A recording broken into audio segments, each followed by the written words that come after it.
Blanchette, quelle est ta question d'aujourd'hui? Ah, tu es inquiète parce que ton bébé ne prend pas de poids. Il perd du poids. Il n'est pas dans sa courbe ou il décroche de sa courbe. Et tu es inquiète. Tu lui demandes qu'est-ce qui ne va pas. Est-ce que tu as pas assez de lait? Comment faire pour que bébé reprenne du poids? Et tu as raison de t'inquiéter. Alors, c'est une question extrêmement fréquente, très courante, qui arrive souvent dans mes accompagnements. Et j'ai moi-même été confrontée au problème avec ma fille, puisqu'elle est née à 2,490 kg et elle est descendue jusqu'à 2,200 kg. Et forcément, j'avais la pression du monde médical pour qu'elle reprenne du poids rapidement. Donc là, c'était pas évident à vivre et en même temps, je tenais à mon allaitement. Donc, je vais te parler de mon vécu, mais aussi de toutes les stratégies à mettre en place quand ça t'arrive. Si tu es enceinte, c'est important aussi de connaître les clés qui vont te permettre de bien démarrer ton allaitement. Je t'ai préparé un guide à télécharger en bas, gratuit, et avec des vidéos également, pour te donner toutes les infos, les bonnes infos pour bien démarrer. Alors, ton bébé perd du poids. 3 choses à faire absolument. Déjà, il faut agir extrêmement vite parce que, bien sûr, c'est important que bébé reprenne du poids. Même si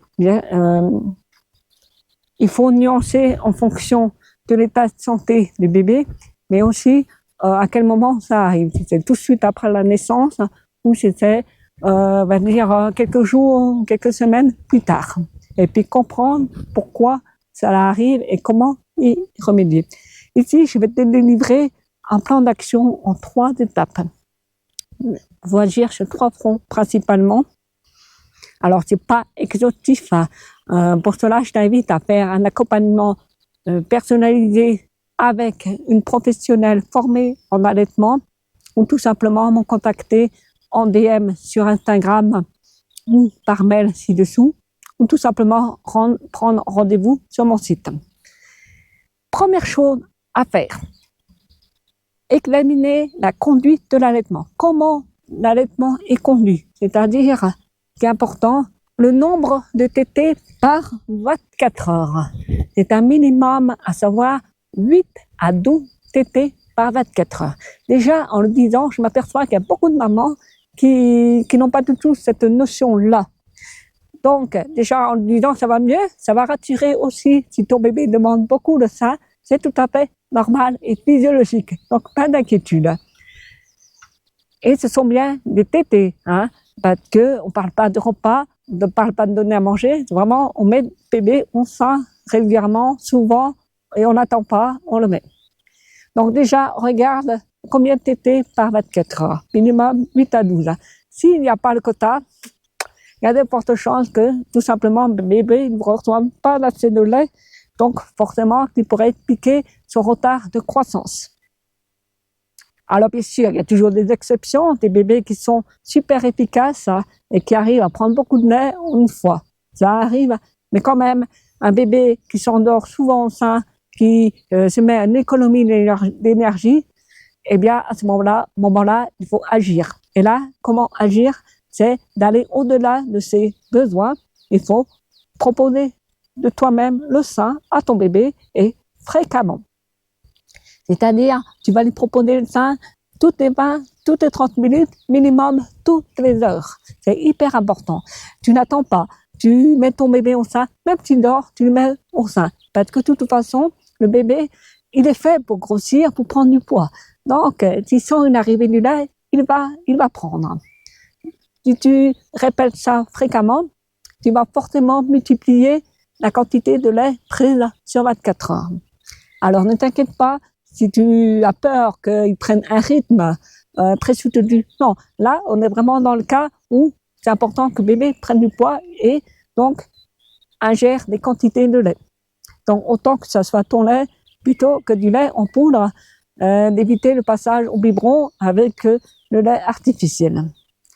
Donc là, vraiment, être proactive, proposer le sein très très souvent, ne pas louper les signaux de faim, mais il faut aller au-delà parce que de toute façon, tu sais, dans ton ventre, le bébé il tétait déjà en continu. Il avait l'habitude de recevoir la nourriture en continu. Donc, et ça, même en dormant.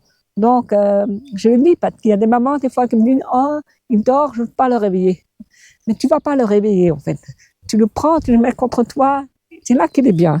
C'est là qu'il va. En fait, il devrait être tout le temps là. C'est la bonne adresse comme on dit. Voilà. C'est important aussi de multiplier les quantités. Peu, mais souvent. Et c'est valable aussi quand on complémente. Hein. Vaut mieux donner des petites quantités à la fois, surtout pendant les premiers jours, les premières semaines. Hein. Parce que le stomac du bébé est vraiment petit. Hein. Ça représente la taille d'un abricot, d'un œuf à une semaine. Et c'est seulement 30 millilitres. Donc, tu vois, tu n'as pas besoin d'avoir aussi beaucoup de lait, mais surtout du lait en continu. Donc, c'est important aussi que tu aies du soutien pour pouvoir justement te consacrer à ton bébé et uniquement à lui, à l'allaitement, à la mise en place de l'allaitement. Donc, les tâches ménagères, les visites, les autres soucis, tracas du quotidien, si tu as des enfants plus grands, demande à l'entourage de venir s'occuper de tout ça et toi, tu te consacres à toi et à ton bébé. Donc, première étape, assez de lait, nombre de tétés par 24 heures, proposer le sein souvent. Un indice qui peut t'aider, c'est justement les couches pleines sur 24 heures. C'est hyper important. C'est ce qui va te dire est-ce que bébé prend assez de lait ou pas. Et ça donne aussi un indice de savoir si la succion est efficace. Mais j'y reviendrai là-dessus. Deuxième point, bébé qui prend pas de poids, il faut absolument que tu stimules ta production de lait. Parce que souvent, le bébé dort au sein. Il dort au bout de 10 minutes, il s'endort, il n'est pas actif. Donc, ça veut dire que toi, ton sein n'est pas assez stimulé. Donc, il faut pallier, en attendant que ça revienne dans l'ordre, il faut pallier au manque de succion du bébé. Et donc, là, il n'y a pas le choix. Il faut vraiment tirer ton lait avec le tire-lait, instaurer une routine de tirage. Donc, j'en parle également dans cette vidéo. Tu trouveras également des éléments pour t'aider. Et puis, un document aussi pour t'aider dans la routine de tirage à mettre en place. C'est très important, simplement, même que stimuler. Ne cherche pas forcément à produire. Si tu produis, c'est encore mieux. C'est du lait que tu vas donner à ton bébé, ça c'est sûr. Mais au moins, stimuler, ne pas perdre la stimulation pour que, donc, stimuler à chaque tété, tout simplement. Plus tu le fais, plus ce sera bénéfique pour toi. Je vais donc parler de mon expérience personnelle, où j'ai été guidée, heureusement, à la maternité, même s'il y a eu des fois des petits conseils qui n'étaient pas toujours adaptés. Mais là, j'avais eu un tire-lait, vu que ma fille était née avant le terme et elle s'endormait tout le temps ça, elle n'était pas active. Donc, je tirais mon lait toutes les 3 heures en journée et toutes les 4 heures la nuit. Et j'ai fait ça pendant 10 jours. Vraiment, j'ai instauré une routine.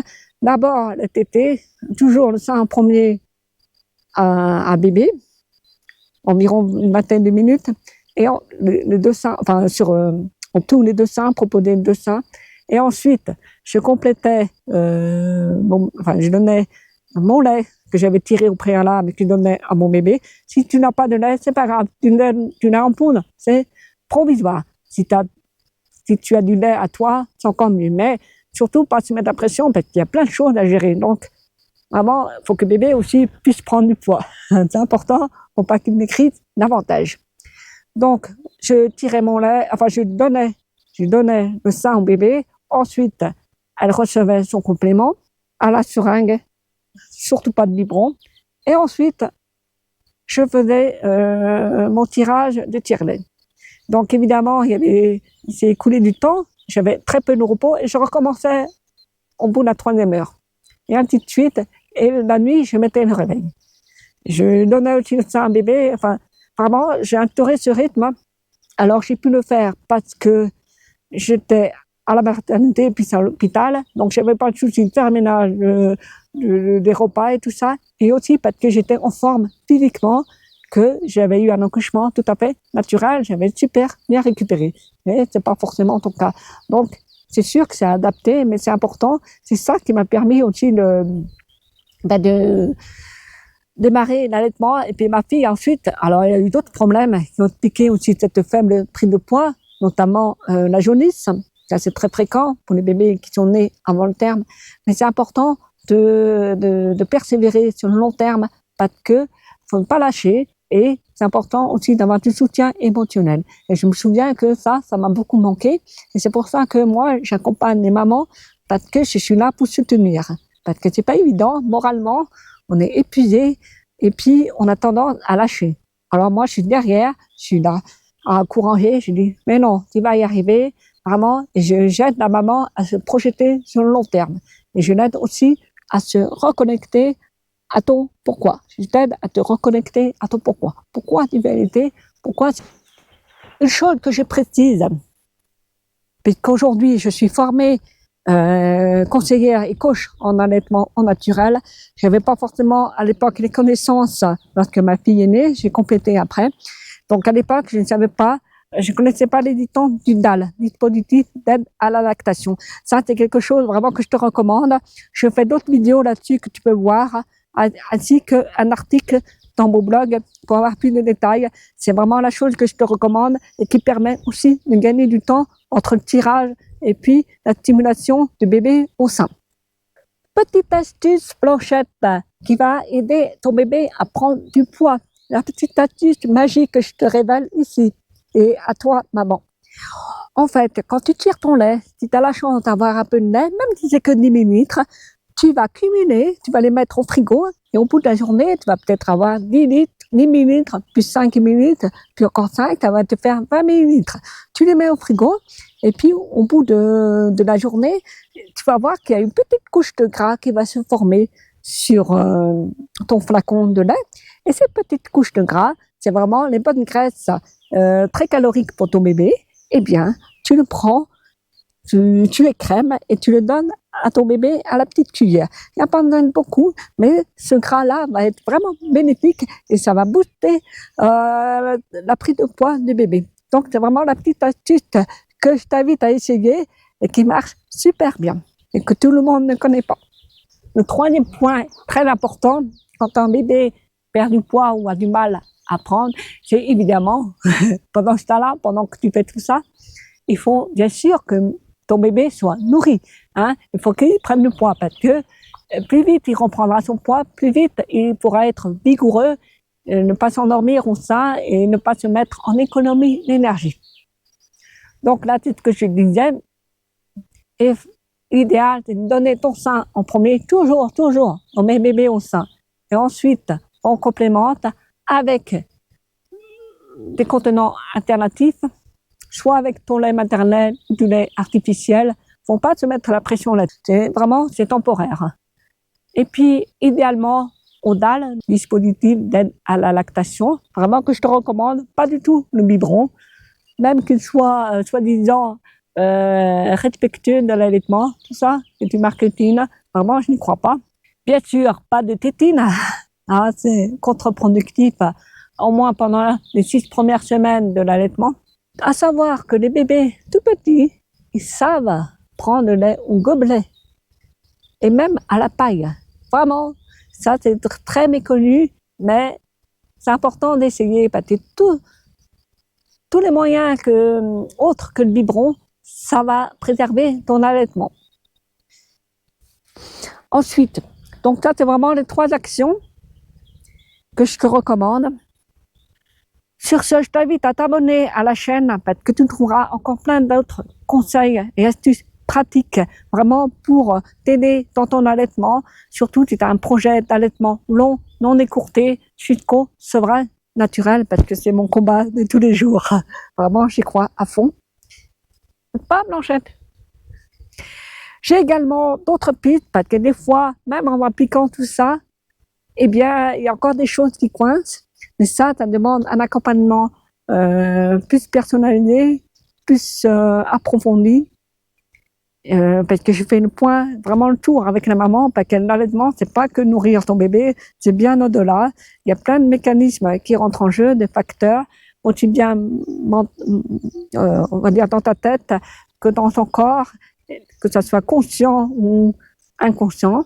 Et si ça t'intéresse, je parle notamment pour les mamans enceintes qui veulent savoir combien démarrer, j'ai préparé pour toi une vidéo où vraiment je t'explique en détail. N'hésite pas à les télécharger en t'inscrivant sur le lien en dessous. Il suffit de laisser ton prénom et ton mail. J'espère que ça t'a plu et que ça t'a apporté des éléments pratico-pratiques pour savoir comment réagir. Dis-moi si tu as été concerné par le problème. Je t'invite également à répondre à la question: est-ce que ton bébé a perdu du poids à la naissance? Est-ce que tu as été concerné par cette problématique? Oui, non.